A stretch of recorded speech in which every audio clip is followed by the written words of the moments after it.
Welcome to our YouTube channel. प्यारे बच्चों, पिछले लेक्चर्स में हमने एन एक्सीलेंट फादर जो लेसन है वो पढ़ी। तो आज हम उसी से रिलेटेड जो टेक्स्ट बुक क्वेश्चंस हैं, यानी टेक्स्ट बुक में जो आपके क्वेश्चंस आखिर में दिए हुए हैं, टेक्सचुअल क्वेश्चंस, वही हम आपके साथ डिस्कस करेंगे। Thinking about the text. तो ये क्वेश्चंस डिस्कस करने से पहले अगर आपने अभी तक हमारे चैनल को सब्सक्राइब नहीं किया है तो जल्दी से सब्सक्राइब करें और बेल आइकन जरूर प्रेस करें ताकि हमारे हर आने वाली वीडियो की नोटिफिकेशन आप तक सबसे पहले पहुंचे। सबसे पहला क्वेश्चन है, what does Mrs Bennet tell her husband. यानी इसका मतलब होता है कि मिसेस बेनेट ने अपने हस्बैंड को, अपने खामद को क्या कहा। जो इसका आंसर है वो आपने किताब में भी पढ़ा है, लेसन में आप सीख चुके हैं, आप पढ़ चुके हैं कि मिसेस बेनेट ने अपने हस्बैंड को क्या कहा। Mrs Bennet tell her husband that Netherfield Park has been taken by a young man of large fortune. He is from the north of England and you must visit him as soon as he comes because I'm thinking of him marrying one of my daughter. यानी Mrs Bennett ने अपने husband को कहा that Netherfield Park has been taken by a young man, कि Netherfield Park को एक अमीर नौजवान ने लिया है, ऑफ लार्ज फॉर्चून, जिसके पास बहुत ज्यादा दौलत है। लार्ज फॉर्चून का मतलब होता है ज्यादा दौलत। ही is from the north of England, वो इंग्लैंड के शिमाल से है, वो इंग्लैंड के शिमाल वाला जो हिस्सा है वहां पे रहता है। And you must visit him as soon as he comes, और तुम्हें वहां पे जाना चाहिए जो ही वो आ जाए, जो ही वो वहां पे आ जाए तो आपको तभी वहां पे जाना चाहिए। Because I am thinking of him marrying one of my daughter, क्योंकि मैं अपनी एक बेटी की उसके साथ शादी करने के बारे में सोच रही हूँ। तो ये था हमारे पहले सवाल का जवाब। अब क्वेश्चन नंबर 2 जो है वो है, व्हाट डज क्वेश्चन नंबर 2 जो है, who takes over Netherfield Park, why is Mrs Bennet happy about it. यानी नेदरफील्ड पार्क को किसने लिया और जो मिसेस बेनेट है वो खुश क्यों थी। इसका आंसर जो है, Mr Bingley takes over Netherfield Park. Netherfield Park को मिस्टर बिंगले ने लिया। He is from north of England, जो इंग्लैंड के नॉर्थ से है, and is a man of large fortune, और उसके पास बहुत ज्यादा दौलत है। Mrs Bennet is happy, Mrs Bennet खुश है, because she has got an opportunity to marry one of her daughter to a single unmarried rich man. जो मिसेस बेनेट है वो खुश इसी वजह से है क्योंकि उसको एक अपॉर्चुनिटी मिल गई, उसे एक मौका मिल गया कि वो अपनी एक बेटी की इस अनमैरिड, जो सिंगल है, अनमैरिड रिच मैन है जिसके पास बहुत ज्यादा दौलत है, यानी मिस्टर बिंगले, इसके साथ ये अपनी बेटी की शादी करेगी। उसका मौका, ऐसे एक अपॉर्चुनिटी उसे मिल गई, तो इसी वजह से वो बहुत ज्यादा खुश है। अब हम क्वेश्चन नंबर 3 पे आते हैं, why does Mrs Bennet insist her husband to meet Mr Bingley. जो मिसेस बेनेट थी उसने अपने, जो उसका खामद था उसको क्यों वो इंसिस्ट कर रही थी, यानी वो उसको मजबूर कर रही थी, उसको जोर दे रही थी कि वो मिस्टर बैंगले से मिले। Mrs Bennet insisted her husband to meet Mr बैंगले।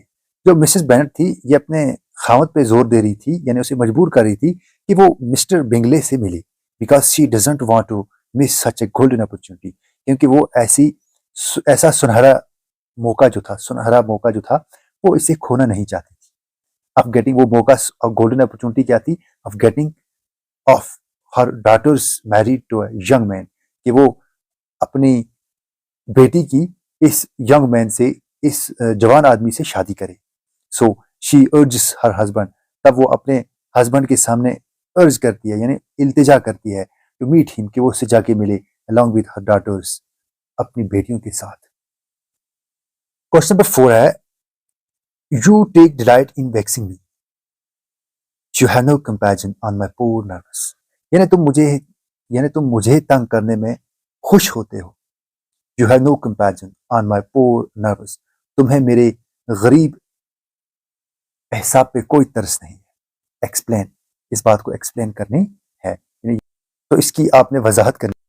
इसका आंसर है, Mr Bennet says these words to Mrs Bennett.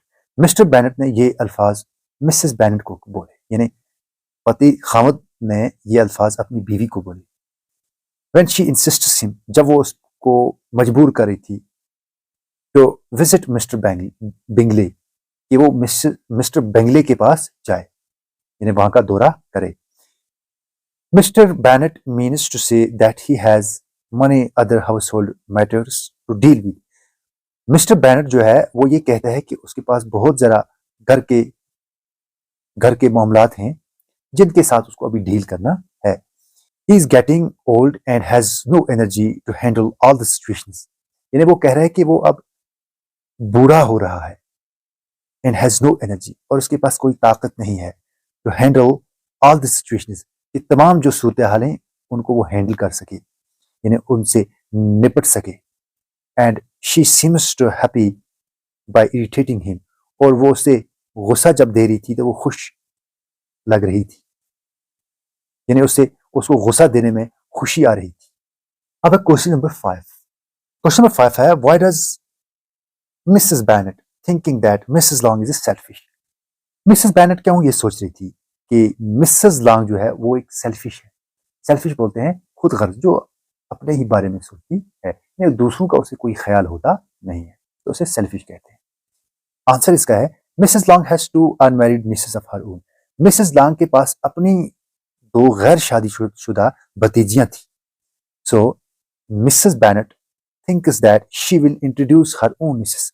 Mrs Bennet ये सोच रही थी कि वो अपनी जो उसकी जो 2 भतीजियां हैं वो उन्हीं का तारीफ कराएगी, किसके सामने, तो मिस्टर बेंगले के सामने, to marry one of them, ताकि वो उनमें से एक की उसके साथ शादी करे, रादर देन हर डॉटर्स, बजाय इसकी बेटियों के, यानी इसकी बेटियों के बजाय वो ये सोच रही थी, मिसेस बैनर ये सोच रही थी कि मिसेस लॉन्ग अपनी 2 भतीजियों में से एक को मिस्टर बेंगले के सामने इंट्रोड्यूस करेगी और उनके साथ शादी करे। अब question number 6, how does Mr Bennet react to the plan designed by his wife. जो मिस्टर बैनेट था उसने कैसे रिएक्ट किया, how does Mr Bennet react to the plan designed by his wife. Mr Bennet ने अपनी बीवी का जो तैयार किया हुआ जो प्लान था उस पे उसने कैसे रिएक्ट किया। अब इसका आंसर है, Mr Bennet reacts comically to the plan designed by his wife. जो उसकी बीवी ने प्लान डिजाइन किया था, जो प्लान बनाया हुआ था, उसने उस पर रिएक्ट किया कॉमिकली यानी मजाक, हंसी मजाक में। He suggests his wife visit Bengali by herself. उसने अपनी बीवी को ये मशवरा दिया कि वो मिस्टर बेंगली के पास खुद जाए, along with her daughters, यानी बेटियों के साथ, बेटियों को लेके वो खुद वहां का सफर करे। प्यारे बच्चों, क्वेश्चन नंबर 7 है, why does Mrs. Bennet tell her girls that they have an excellent father? Mrs Bennett ने अपनी बेटियों को, अपनी लड़कियों को क्यों कहा कि तुम्हारा बाप एक बेहतरीन बाप है। क्वेश्चन नंबर 7 का आंसर है, when Mrs. Bennet comes to know that Mr. Bennet is among the earliest of those who has already visited Mr. Bengley। जब मिसेस बेनेट को यह पता चलता है कि मिस्टर बेनेट उन पहले वाले लोगों में से है जो मिस्टर बेंगली से मिल चुके हैं, शी गेट्स ओवरजॉयड, वो बहुत ज्यादा खुश होती है, बाय नोइंग दिस, ये जानकर, एंड एक्सक्लेम्स, और खुशी में वो बोलती है, what an excellent father you have girls, बेटियों तुम्हारे पास कितना बेहतरीन बाप है। She realises that her husband too has worrying their daughters, उसे ये एहसास होता है, रियलाइज बोलते हैं एहसास को, that her husband too has been worrying their daughters, कि उसके खामद को उसकी बेटियों के बारे में फिक्र है, and loved them as much as she does, कि वो जितना उनसे प्यार करती है उतना ही उसका खामद भी अपनी बेटियों से प्यार करता है। तो अब हम लैंग्वेज वर्ड पे आते हैं कि find words from the passage having the following meaning. आपको पैसेज से ये अल्फाज निकालने हैं जिनका ये मायना है, यानी पैसेज में अल्फाज वर्ड्स दिए हुए हैं, जो आपने सबक पढ़ा, जो आपने लेसन पढ़ी, लेसन में ये वर्ड्स, कुछ वर्ड्स दिए हुए हैं जिनका मायना ये यहाँ पे आता है, वो वर्ड्स आपको मालूम करने हैं। जैसे रेंट आउट का आपकी जो लेसन है वहां पे इसका जो है मीनिंग वहां पे है लेट। अनमैरिड का मतलब है सिंगल, मेक समवन एंगर का मतलब है वैक्स। मेक समवन एंगर का मतलब है वैक्स। और ये आपकी लेसन में ये वैक्स वर्ड है, उसका मतलब क्या होता है wax, make someone anger.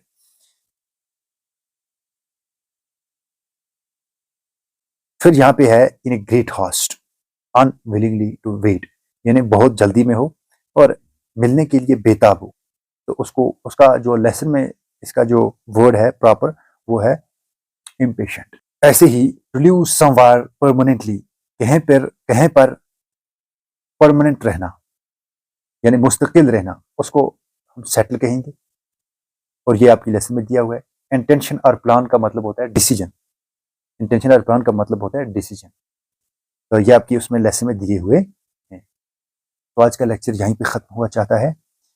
Next lecture में हम पढ़ेंगे agreement of verb with subject, यानी सब्जेक्ट के साथ वर्ब का क्या ताल्लुक है, क्या एग्रीमेंट है।